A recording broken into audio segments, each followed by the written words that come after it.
सभी हॉरर कहानियाँ किसी न किसी जगह पर शुरू होती है। कभी किसी 100 साल पुराने पेड़ के पास तो कभी किसी जंगल के अंदर, लेकिन सबसे ज्यादा रोंगटे वो खड़ी करती है जो किसी घर के अंदर हो। घर एक ऐसी जगह होती है जहाँ लोग अपने आप को सुरक्षित मानते हैं, सेफ मानते हैं, लेकिन कभी कभी घर ही किसी हॉरर स्टोरी में बदल जाता है। हॉन्टेड हाउस एक ऐसा घर होता है जहां उन लोगों की आत्माएं रहती हैं जो कि पहले कभी उस घर में रहा करते होंगे, या फिर उस घर से उसका कोई संबंध होगा।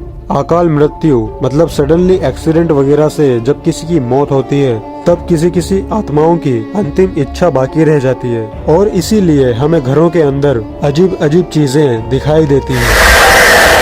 इस दुनिया में 20 लाख से भी ज्यादा पॉपुलर हॉन्टेड हाउस मौजूद हैं, लेकिन आज आप जिसके बारे में सुनोगे वो आपके रोंगटे खड़े कर देगा। आप सब डायन, चुड़ैल, भूत प्रेत इन सब चीजों में मानते हो या नहीं ये तो मैं नहीं जानता, लेकिन इन सभी केसेस को एक बार जरा सुन लो और फिर अपने लिए डिसाइड कर लो।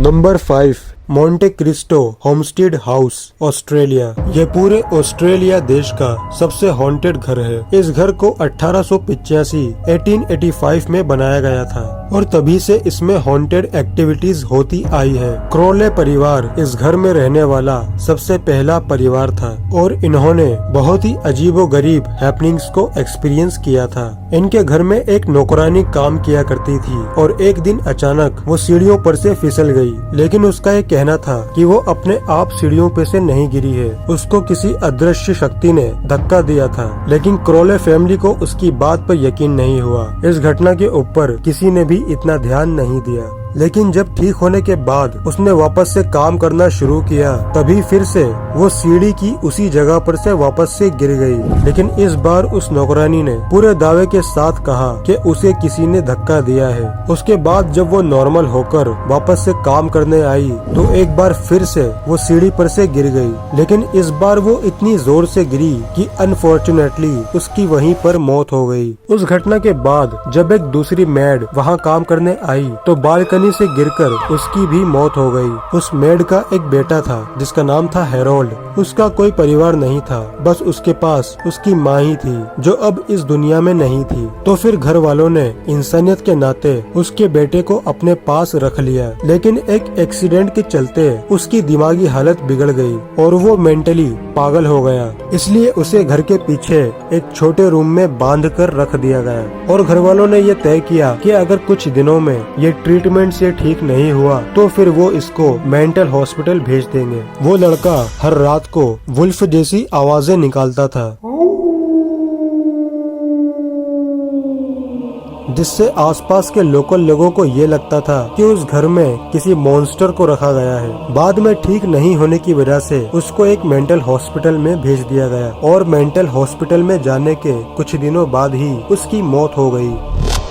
लेकिन अजीब बात यह है कि आज के समय में भी हर रात भेड़िए जैसी आवाज वहाँ के लोकल लोगों को सुनाई देती है। क्रोले फैमिली ने इस घर को कम दाम में किसी दूसरी फैमिली को बेच दिया था और वजह वही थी, रात को घर के पीछे वाले कमरे में से आने वाली भेड़िए जैसी आवाज, जो कि उस पागल लड़के के मरने के बाद भी आया करती थी। सन 1948 में जब एक नया परिवार इस घर में रहने के लिए आया, उनके आने के कुछ दिन बाद ही उनके साथ अजीब घटनाएं होना शुरू हो गयी। आवाजें सुनाई देना तो एक कॉमन बात हो चुकी थी, लेकिन हद तो तब हो गई जब एक दिन उस परिवार का सदस्य अचानक से मरा हुआ मिला और उसे किसने मारा ये आज तक किसी को नहीं पता। उसके बाद भी जो फैमिलीज यहाँ रहने के लिए आई, उन्होंने भी यहाँ कई तरह की परछाइयों को देखा। सभी ने घरों के अंदर लाइट्स और अदृश्य ताकतों को महसूस किया और बाद में जितनी भी फैमिलीज आई वो इस घर का इतिहास सुनते ही इस घर को छोड़ देती थी। और अगर हम आज की बात करें तो आज भी इस घर में कोई रहता तो नहीं है, पर ये घर आज भी ठीक उसी जगह पर खड़ा है।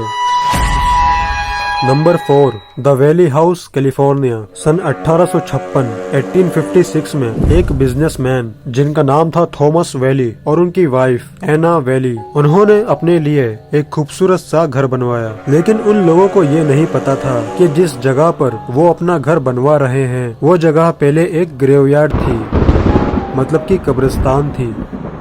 घर बनने के बाद इन लोगों ने नॉर्मली उसी घर में रहना शुरू कर दिया, लेकिन फिर पैरानॉर्मल घटनाएं शुरू हो गई।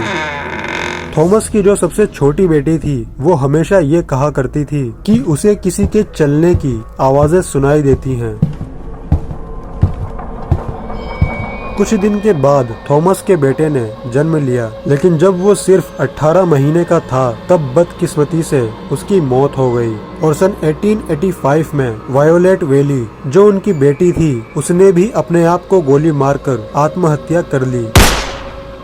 मतलब कि कब्रिस्तान के ऊपर बने इस घर के अंदर इस फैमिली के साथ हमेशा बुरा ही हुआ और धीरे धीरे करके पूरी वेले फैमिली खत्म हो गई। और उसके बाद जब जब कोई फैमिली इस घर में आती तब तब उन सबके साथ कुछ न कुछ बुरा होता। अजीब पैरानॉर्मल रिपोर्ट्स के चलते जैसे जैसे समय बीतता गया वो घर एक हॉन्टेड घर के नाम से जाना जाने लगा। उसके बाद किसी ने भी उस घर में रहने की हिम्मत नहीं की और आखिर में उस घर को एक म्यूजियम में कन्वर्ट कर दिया गया। और आज के समय में भी कई लोगों का ये कहना है कि उस घर के मालिक थॉमस वेले को आज भी कुछ लोग देखते हैं। एक बहुत बड़े टीवी पर्सनालिटी और एक्टर जिनका नाम है रेगिस फिलिबिन, उन्होंने भी इस घर को विजिट किया था एडवेंचर के लिए, क्योंकि ये आत्माओं और भूत प्रेत जैसी बातों पर यकीन नहीं करते थे। लेकिन जब वो उस घर में से वापस आए तब वो शॉक में थे और उन्होंने ये कहा कि उन्होंने थॉमस वेली की वाइफ एना वेली को देखा, जिनकी कहानियां आज तक वो सुनते आ रहे थे। उन्होंने उसे खुद अपनी आंखों से देखा। उन्होंने बताया कि रात को अचानक से वो उनके सामने आ गई और थोड़ी देर बाद गायब भी हो गई। उन्होंने सीरियसली पब्लिक में ये कह डाला कि आज के बाद मैं उस घर की तरफ देखूंगा भी नहीं। एक स्टैंड अप कॉमेडियन जिनका नाम है टॉम ग्रीन, वो भी इस घर में एक बार रात गुजारने के लिए गए थे, ये देखने के लिए कि इस घर में क्या होता है। ये घर उस समय यूएस के सबसे हॉन्टेड घरों में से एक था, इसीलिए एडवेंचर और थ्रिल के लिए ये फेमस लोग वहाँ पर जाया करते थे। टॉम ग्रीन का ये कहना था कि किसी बच्चे के चिल्लाने की आवाज उनको इस घर में सुनाई देती थी और बहुत ही अजीब और डरावनी आवाजें उस घर में गूंजती थी। जब वेले फैमिली जिंदा थी तो उनके पास एक डॉग था जिसका नाम था डॉली। तो आज के समय में जितने भी लोगों ने इस घर में विजिट किया है उनमें से कई लोगों ने इस घर में एक डॉग को भी घूमते हुए देखा है, जो रैंडमली अपीयर होता था और फिर गायब भी हो जाता था। Number 3, haunted vicarage, Borgvattnet, Sweden. Sweden में एक गांव है जिसका नाम है बोर्गवेटनेट और इसी गांव के अंदर एक घर है जो पूरे स्वीडन देश का सबसे हॉन्टेड घर माना जाता है। ये घर साल 1876 में बना था और इस घर में सबसे पहली भूतिया घटना साल 1927 में हुई थी, जब एक बार एक निवासी अपने कपड़ों को अलमारी में रख रहा था और तभी अचानक एक कपड़ा अपने आप ही फट गया, वो भी उनकी आंखों के सामने। और उन्हें पहली बार में ही शक हो गया था कि ये किसी अदृश्य ताकत का ही काम है। सन 1930 में इस घर में एक प्रीस्ट रहता था और उन्होंने एक रात एक औरत को देखा था जो कि ग्रे कलर के कपड़े पहने हुई थी। वो लड़की उनसे दूर जा रही थी और अचानक वो उनकी आंखों के सामने ही गायब हो गई। सन 1940 में एक कपल इस घर में रहने के लिए आया और उन दोनों ने भी कई अनएक्सप्लेनेबल चीजों को अनुभव किया। इन्हें अपने कमरों में चिल्लाने की आवाजें सुनाई देती थी और कमरे का सामान भी अपने आप हिलने लगता था। इस घर में इन कपल्स के बदले और कोई भी नहीं रहता था। पर एक सुबह उठकर इन लोगों ने ये देखा कि अलमारी एक रूम के कोने से दूसरे कोने में चली गई है और उसके अंदर के सारे कपड़े फटे हुए हैं। उस कपल से मिलने एक बार एक गेस्ट आई थी और रात को वो वहीं पर रुक गई। वो गेस्ट रूम में सो रही थी। तभी रात को 2:30 बजे के करीब उसकी नींद टूट गई और उसने देखा कि 3 चुड़ैल जैसी दिखने वाली फिगर्स उस औरत की तरफ ही देख रही थी। उसने तुरंत लैंप जलाया, तब भी वो 3 फिगर्स इसको ही देख रही थी। उसने चिल्लाने की कोशिश की लेकिन उसके मुंह से आवाज नहीं निकल रही थी। लेकिन कुछ सेकंड बाद पलक झपकाते ही वो तीनों फिगर्स गायब हो गई थी।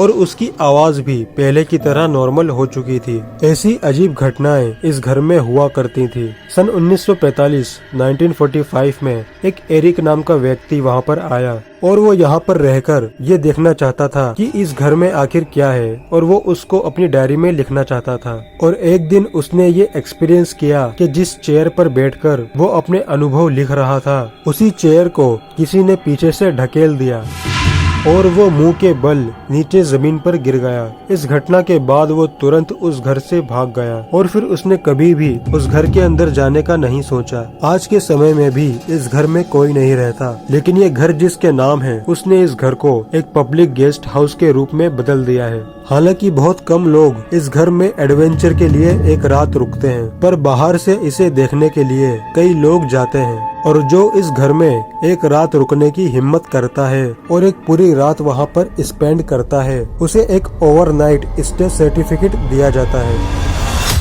नंबर 2, रोज हॉल, मोंटेगो बे, जमाइका। ये घर साल 1770 में बना था और इस घर में जॉन पाल्मर और उनकी वाइफ एनी पाल्मर रहा करते थे। लेकिन जो ये एनी पाल्मर थी, यही इस कहानी की सबसे खतरनाक लेडी है। जॉन ने एनी से शादी तो कर ली, लेकिन उसका इतिहास जाने बिना एनी का जन्म हैटी नाम की एक कंट्री में हुआ था। और जब ये सिर्फ 10 साल की थी तो इनके माता पिता दोनों टाइफाइड बीमारी के चलते मारे गए थे। फिर उस लड़की को एक नैनी यानी कि एक दाई ने पाल पोस कर बड़ा किया, और साथ ही साथ उस दाई ने उस लड़की को काला जादू और कई टोटके भी सिखाए। कहानी में वापस आए तो जब एनी की शादी जॉन से हुई, तब कुछ ही दिन बाद एनी ने जॉन को मार डाला।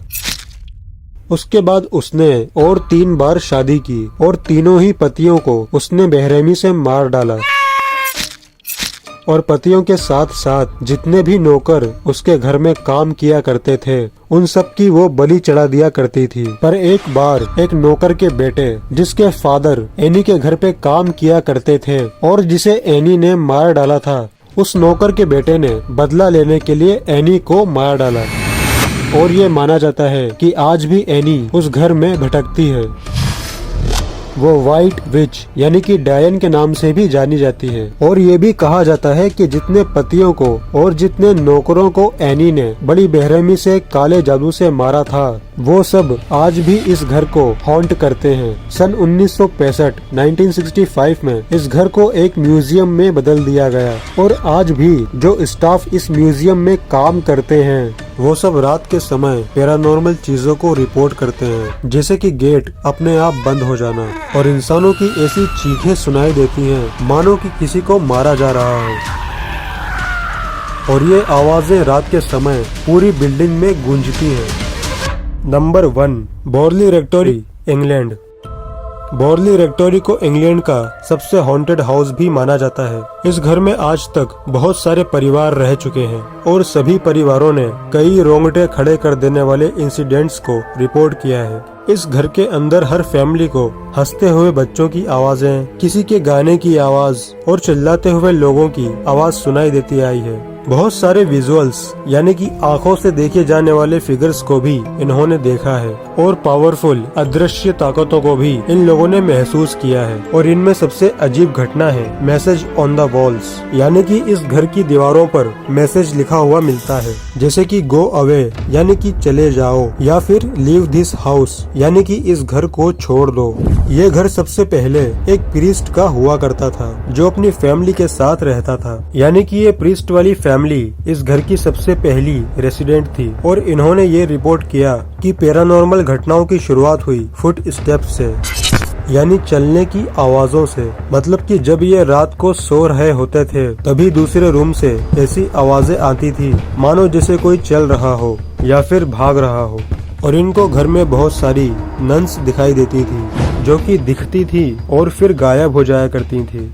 इन्हीं सब घटनाओं के चलते उस फैमिली ने इस घर को छोड़ दिया पर बाद में नई नई फैमिलीज आकर इस घर में रहने लगी, जो कि आत्माओं पर यकीन नहीं करती थी। लेकिन फिर बाद में उनको भी ये घर छोड़ना पड़ा और इन्हीं सब रिपोर्ट्स के चलते 1937 आते आते ये घर एकदम खाली हो गया और ये एक हॉन्टेड हाउस के नाम से फेमस हो गया। उस समय एक बहुत फेमस पैरानॉर्मल रिसर्चर थे जिनका नाम था हैरी प्रिंस, और वो बहुत दिनों से इस घर की रिसर्च में लगे हुए थे। और जब ये घर खाली हुआ तो इन्होंने तय किया कि वो पूरा 1 साल इस घर में रहकर इसकी सच्चाई पता करेंगे और अपना एक्सपीरियंस दुनिया के साथ में शेयर करेंगे। और इनके साथ भी बहुत ही डरावनी घटनाएं हुई। एक बार एक आत्मा ने इनके सपने में आकर ये बताया कि ये घर राख में बदल जाएगा और एक नन उसकी बॉडी का एक पार्ट जमीन में से बाहर निकलेगा। ये सपना बहुत ही अजीब था, पर ये सच था या नहीं ये तो खुद हैरी को भी नहीं पता था। पूरे 1 साल में सबसे ज्यादा अमेजमेंट और सबसे ज्यादा परेशानी इनको उस सपने से ही हुई। पर 1939 तक इस घर को कुछ भी नहीं हुआ और न ही किसी तरह का बॉडी पार्ट पाया गया, क्योंकि 2 साल बीत चुके थे और घर को भी कुछ नहीं हुआ था। इसीलिए उस सपने को एक बिना मतलब का सपना मानकर वो इस घर पर से ध्यान हटाकर दूसरे हॉरर घरों के इंस्पेक्शन के लिए चले गए। वक्त बीतता गया और 1939 में एक नया आदमी इस घर में रहने लगा और एक दिन अचानक इस घर के एक रूम में आग लग गई। और आपको ये सुनकर यकीन नहीं होगा कि राख के अंदर से हड्डियां पाई गईं। ये हड्डियां उस नन की थी या नहीं या किसकी थी ये आज तक कोई नहीं जान सका। इसके बाद उस घर के रूम को रिकंस्ट्रक्ट कर दिया गया, मतलब जो छोटा वाला रूम जल गया था उसकी जगह एक नया रूम बना दिया गया और वो जो हड्डियां निकली थी उन हड्डियों को अच्छे से बरी कर दिया गया, मतलब कि पास के किसी कब्रिस्तान में उनको प्रॉपर तरीके से दफना दिया गया ताकि उस नन की आत्मा को शांति मिल सके। उसके बाद आप मानो या ना मानो पर इस घर में पैरानॉर्मल घटनाएं रुक गईं और सब कुछ एकदम नॉर्मल हो गया। लेकिन कुछ सालों बाद जो दूसरी फैमिलीज इस घर में रहने के लिए आई उनको किसी नन की आत्मा ने तो परेशान नहीं किया, लेकिन कई दूसरी आत्माओं की घटनाएं उन परिवारों ने रिपोर्ट की। और इसीलिए पैरानॉर्मल इन्वेस्टिगेटर्स का यही मानना है कि इस घर में एक नहीं बल्कि कई आत्माएं हैं और ये घर आज भी हॉन्टेड है।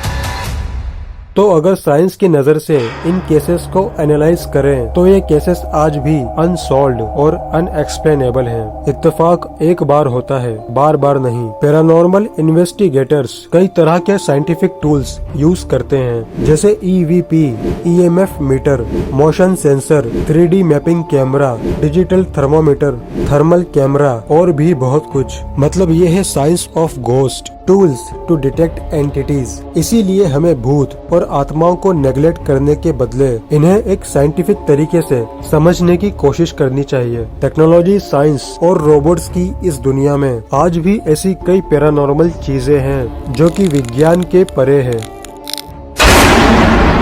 अगर आपको ये वीडियो इंटरेस्टिंग लगा हो तो नीचे कमेंट करना मत भूलना। इस वीडियो को ज्यादा से ज्यादा शेयर करना और ऐसे वीडियोस देखने के लिए हमारे चैनल को जरूर सब्सक्राइब कर देना। Thanks for watching.